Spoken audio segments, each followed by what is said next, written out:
Welcome back to the Shrink Wrap Show. Today we're on part 2 of healing narcissism relationships and how to identify what they are. So the question that comes to me all the time in my office is, how did I get into this? Yeah. Why didn't I notice it? And this is not just if I'm in a relationship with an intimate partner, but how come I didn't notice my mom was like this? Or, what happened to me? Why did I check out? And so the first thing I think we really need to say and stress is that there's no way you probably could have noticed any of that stuff. We grow up with fairy tales, and we learn to we're indoctrinated into believing that if I'm in a basement, mice will come, a fairy godmother will come, she'll bring me a beautiful dress. Somehow the pumpkin will not be for Halloween, but it'll turn into a coach, and I will then marry the rich prince and live happily ever after. Yes. And so we kind of, it's a setup. It is a setup. It's a setup. Mm-hmm. And so we want to talk about this false fairy tale. Yes. Because life's not like that. It's not. We were talking before we even got on here that there really is a different ending to all of the Disney stories. And, somebody was in therapy. Somebody had to go away for medication. Right. Relationship dynamics were going to be a hot mess. Did the queen really accept Cinderella? I don't know. No. Was there a divorce later? Was there a divorce later? And so this false fairy tale, this false narrative, that it needs to be dispelled. This other idea, when we're in a relationship with a narcissist, is accepting crumbs of affection. And that really relates back to intermittent positive reinforcement. Yeah. Intermittent positive reinforcement is such a powerful motivator. It's fine, it's fine, it's fine. It's not fine, but it's going to be fine again. I can wait. I remember. And I idealize the whole situation. And I don't look at things for what they are. So the other thing, and Dr. Ramani in her book, It's Not You, talks about the 3 R's, the regret, rumination, and euphoric recall. Yeah. It becomes a cycle all over again. Yeah, this is just this cycle that I'm regretting how I behaved, thinking I could have done something different.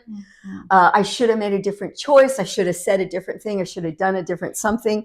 And then I ruminate. I keep trying to figure out. But when I'm dealing with a narcissist, as we know, it's unpredictable. Yeah. That abnormal normal, that inconsistent consistency. And so, no, that rumination needs to stop, because it will not make sense. And we got to stop the brain from trying to help let it work to make sense. And then euphoric recall. Well, it wasn't that bad. Yeah, it really was wasn't so that good. Whenever he brought me flowers. Yeah. And he was really nice whenever he made pancakes for me that one day. Yeah, and mom's just concerned about my weight. Yeah. She didn't mean anything by you look like a blimp. So I excuse, right? Or I minimize. And what we want to talk about are some strategies to narcissist proofing yourself. Resistant. Narcissist resistant. So listen, you've got to know your backstory. Yes. You've got to know what makes you vulnerable, because a narcissistic person, whether that's a parent, a child, a friend, a boss, or a partner, they are drawn to you like a magnet. And the stronger you become, the less it will be more repelling. Yep. And that's what we're wanting to look for. So almost like emotional intelligence. Intelligence. Becoming self-aware of your own story and how it connects with others. And am I over forgiving? We talk about forgiveness is needed for being healthy. But if I'm over forgiving bad behavior, then I'm not allowing for there to be change. Right. I'm not putting a boundary up saying enough's enough. Right. And I'm not going to tolerate this anymore. Rushed relationships, right? If I'm doing my own work and I'm healthy and I'm content in my life the way it is, then as relationships come in and out, I'm ready. And I choose who I want to get in this inner circle with me. And I make healthy choices instead of choices to complete those pieces in my life that are undone still. So let's just go through our list here, T. So to get narcissist resistant, heal you. Yes. Do your work. Listen, we all have work to do. We all have something. We were just teaching at our class this morning, and we were talking about how everybody has something they needed that they didn't get and something they didn't need that they did get. And so we sometimes have to get those things for ourselves, from ourselves, and other times through other people and other circumstances and situations. So heal yourself. Learn to see the patterns in the unhealthy relationship. One of the things we know is that, and I will never tell a person in a domestic violence relationship, run, you need to get out. But I am going to show them a list of healthy characteristics of relationships, relational characteristics that are healthy versus ones that are not. Yes. And as they go through the list and maybe 1 out of 20 I have, they can begin to make that assessment themselves. But if I have no sense of, and a lot of our clients don't have a sense of what a healthy relationship looks like, right? They have not come from a family that was healthy. Even if they learn from, cartoon movies from our age, the realistic relationship is all glamorous and glorious and everything like that, but there's no healthy balance of there's this person and this person's needs that need to be met, and how do we balance both of us getting our needs met? And that compromise, that negotiation piece, that's so important, because we're not going to come to agreement on most of the things. But the fewer needs I need to get met because I've worked on my stuff, and the fewer needs you need to get met because you've worked on your stuff. We've got some area in the middle, but not this ginormous overtaking on one side or the other. Right. Noticing those behaviors that are uncomfortable, red flags, a good gatekeeping system. We talk about important. Recognize the red flags in the beginning, eyes wide open in the beginning, close them a little bit later. And if you missed the red flags, you can notice them now. Don't close your eyes to the red flags now, even though it might seem that if I notice the red flags now, it's too late. Right. Yeah. No, because you can still utilize these skills to be your healthiest version of yourself within these narcissistic relationships that you might be in. Well, becoming gaslight resistant, right? We talked about gaslighting in one of our other podcasts, but I think it's good to point out that gaslighting is not allowing the other person to tell their perspective in any kind of thing. And here's my reality. And again, to use the exact gaslighting scenario, if the woman of the 1940s movie would have been in a healthier state, she would have said, no, those lights are becoming more dim. I know they are, because yesterday they were like this and today they're like this. Right. And so, no, I'm aware and I see and I know, and no one else will tell me what my reality is. Exactly. So I develop a gaslight-free zone, Dr. Romani calls it. Shut down your inner critic. If your inner critic is constantly telling you you're wrong, this is you're a bad person or anything like that, you got to be able to shut that down and be like, no, I actually do good things. I have strengths and virtues about who I am that bring value to our relationship, and I'm going to use those strengths and virtues instead of listening to that inner critic from my childhood. And going back to the mom example with, oh, honey, you're looking a little bit large. Or even if it's said in a more subtle way, I don't allow myself to ruminate on that, to bring up that recall Yep. and keep stuck on that thought of I'm fat. Right. I instead say, I really like the way I am. Mm-hmm. I like the way I look. Maybe I'm working on weight loss. Yep. Maybe I'm not. Yeah. Maybe I'm okay just as I am. So I give that messaging the weight that it requires. If there's anything in there I need to hear, okay. And I let the rest go. Yeah. So I shut down that inner critic, Mm-hmm. because that can continue to really spin and ruminate those thoughts again, and be all I'm thinking about for the rest of the day, the week, the month, lifetime. Yep. Not healthy. Yeah. Understanding and managing my own sympathetic nervous system. Mm-hmm. All right. So when we have some kind of behavior out here that is emotionally disruptive, it's really difficult to keep my prefrontal cortex online. Right. So here comes my fight, flight, freeze centers trying to get out. And if I can know that's happening, I can take control. Mm-hmm. I can do a breathing square. I can do a grounding exercise. I can do a little guided imagery in my mind, take an imaginary journey to the beach and just be there. And if they notice that you look like you're off and at the distance you are, that's okay. Okay. But you're protecting yourself. So I need to manage my sympathetic nervous system because this other person's dysregulated. And when I dysregulate, we've got two dysregulated people. It's not healthy. Two wrongs don't make a right. Two wrongs don't make a right. Yeah, two wrongs make a mess. Going no contact. Yeah. I might have to do that. Separate yourself from the situation, from the person, from all of it, and allow yourself to really just process what it is that you need in those moments.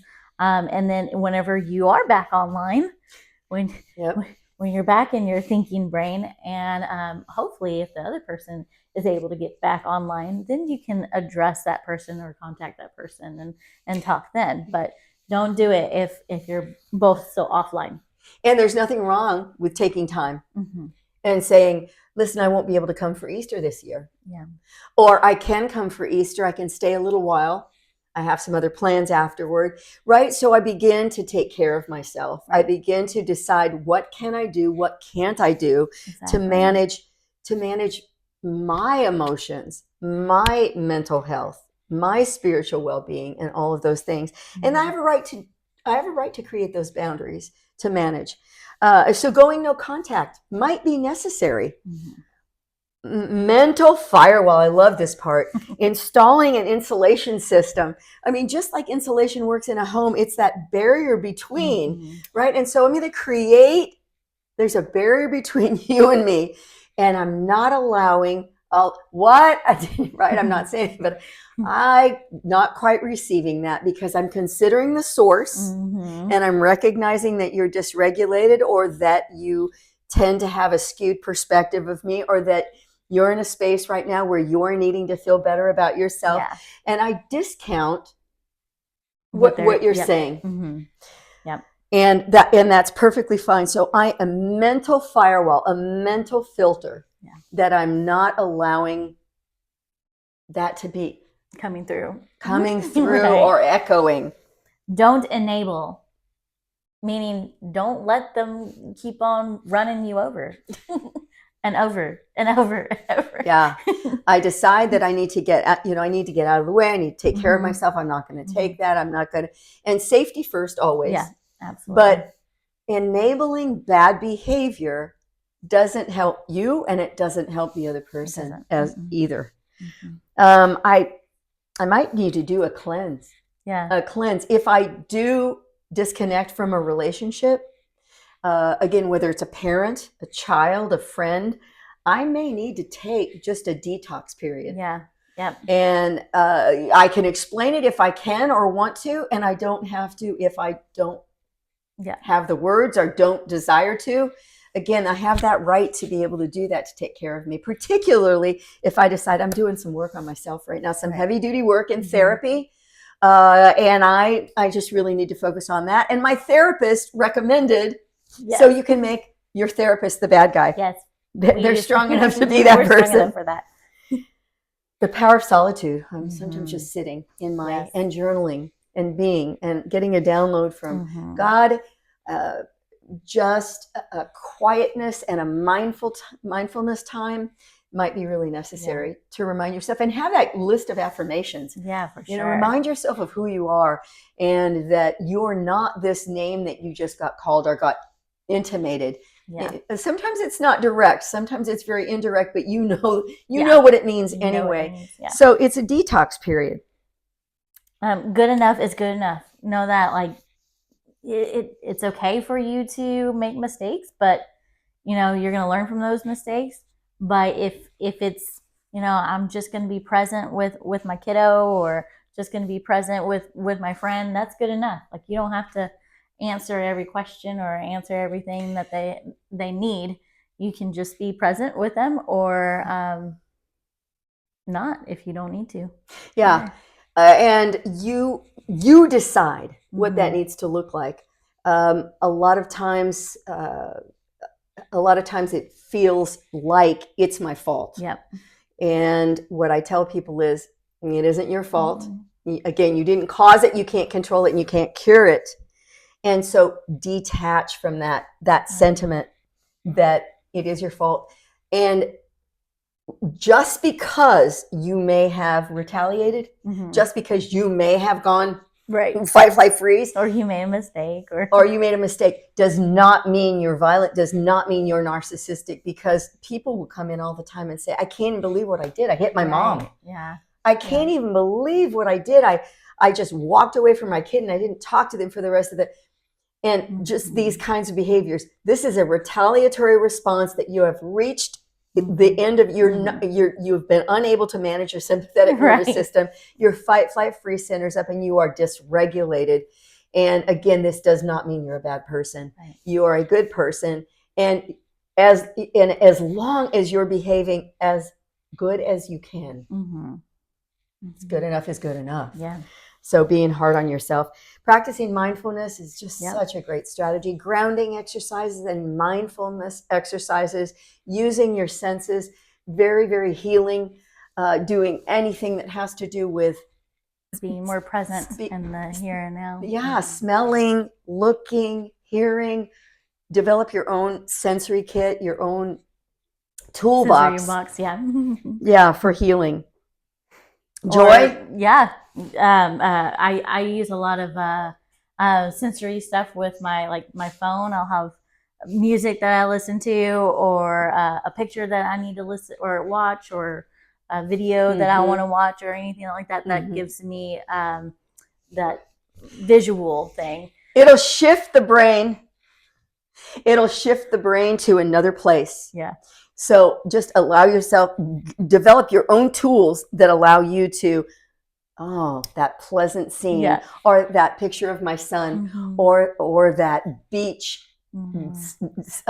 shell with the sand on it. Any reminders to get you out of where you are to somewhere else. Right. Super helpful. Embracing joy, embracing gratitude. What am I thankful for right now? What is going well right now? What are the strengths and virtues of this moment, of my life, of me, of this situation? Anything that you can focus on like that. That's right. Super, super helpful. And change the rules of engagement if you stay. Meaning that, or if you interact. Again, we're talking about any kind of narcissistic relationship. It's not like you can stay or leave if it's your parent, if it's your child, right?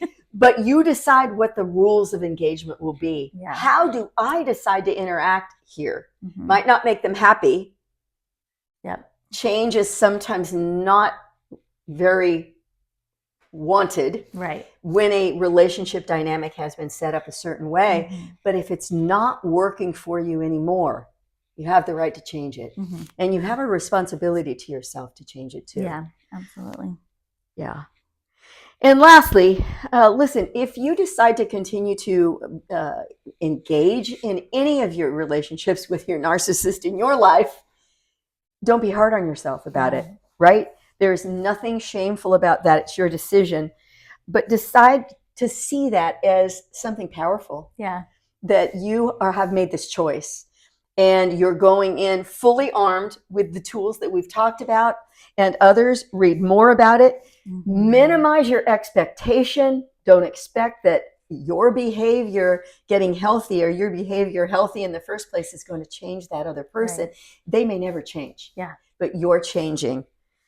And now it Stay takes aware. time. It takes It time. takes time. It takes time. It's work.